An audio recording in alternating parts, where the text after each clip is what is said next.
నంద్యాల అనే పేరు వినగానే ఆరాధనతో గుర్తుకొచ్చేది జగజ్జయిని దేవి ఆలయం.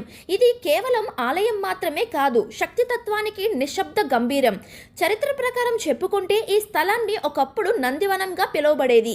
శివుడు వాహనమైన నంది ఇక్కడ తపస్సు చేయడంతో ఈ ప్రాంతానికి నంద్యాల అనే పేరు వచ్చిందని ఇక్కడ భక్తుల నమ్మకం.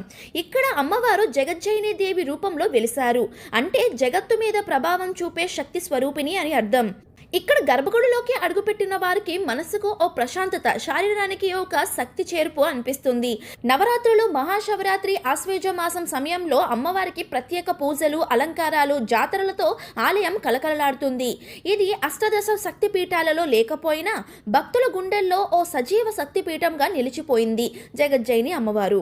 యాక్చువల్లీ ఈ టెంపుల్కి నేను రీసెంట్గానే విజిట్ చేశానండి. ఇక్కడ నాకు ఒక 2 విషయాలు అయితే తెలిసాయి. సో అది మీతో షేర్ చేసుకుందాం అనుకుంటున్నాను.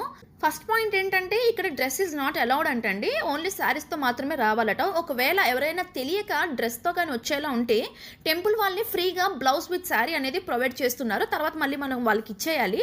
సెకండ్ పాయింట్ ఏంటంటే మనం యూజువల్గా టెంపుల్కి వచ్చేటప్పుడు పోనీటైల్ కానీ లేదా హెయిర్ లివ్ కానీ వేసుకుంటూ ఉంటాం కదా. బట్ అలా కానీ వచ్చేలా ఉంటే ఈ టెంపుల్ సరౌండింగ్స్లో అసలు అలౌ చేయరంటండి. ఎందుకంటే ఇక్కడ కంటిన్యూస్గా మహాయాగాలు అండ్ యజ్ఞాలు కూడా జరుగుతాయంటండి. ఇంకొకటి లోపల శక్తిపీఠాలు ఉండడం కారణంగా కూడా అలౌ చేయట్లేదని చెప్తున్నారు. సో ఎవరికైనా ఈ టెంపుల్కి రావాలని ఇంట్రెస్ట్గా ఉంటే డెఫినెట్గా ఈ 2 పాయింట్లు మాత్రం గుర్తుపెట్టుకోండి.